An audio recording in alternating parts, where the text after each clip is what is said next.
Look, Chris, think about it. I've spent the last 6.5 years yanking this economy out of the worst recession since the Great Depression. Every single thing I've done, from the Affordable Care Act to pushing to raise the minimum wage, to making sure that young people are able to go to college and get good job training, to what we're pushing now in terms of sick paid leave, everything I do has been focused on how do we make sure the middle class is getting a fair deal. Now, I would not be doing this trade deal if I did not think it was good for the middle class.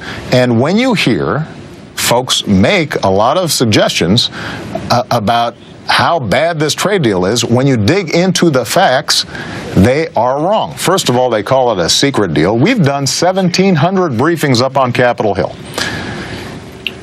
There's a misnomer about fast track. Essentially, the only thing we're looking for is the same trade authority, negotiating authority, that almost every president in the post-World War II eras had, to be able to negotiate ahead of time. Congress lays out the parameters for what the deal should be.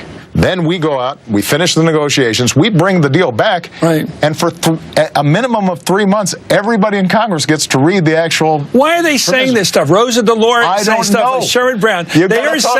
They are saying this is a totally unfair deal. It's never been done before. You're right. I know. I want to bring in these Republicans. No, you're not Republicans, are you? I thought you would be. But the one thing I just want to say about this, though, Chris, is that I am happy to debate this, and I'm sure Jerry and others are, based on the actual facts. This is the most progressive framework for trade we have ever had.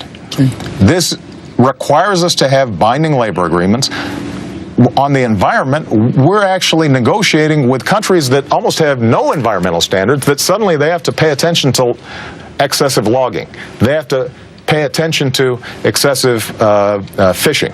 They have to pay attention to how they're protecting their oceans. They've got to pay attention to wildlife trafficking. I mean, we're embodying in this deal all the stuff that the environmental community and the labor community for years has been talking about as a requirement for them approving trade deals. This is better than the Colombian Free Trade Agreement, the Panama Free Trade Agreement, and the Korea Free Trade Agreement that we just passed a couple of years ago. So some of this has to do with, I think, people's legitimate fears and concerns. Some of it has to do with politics.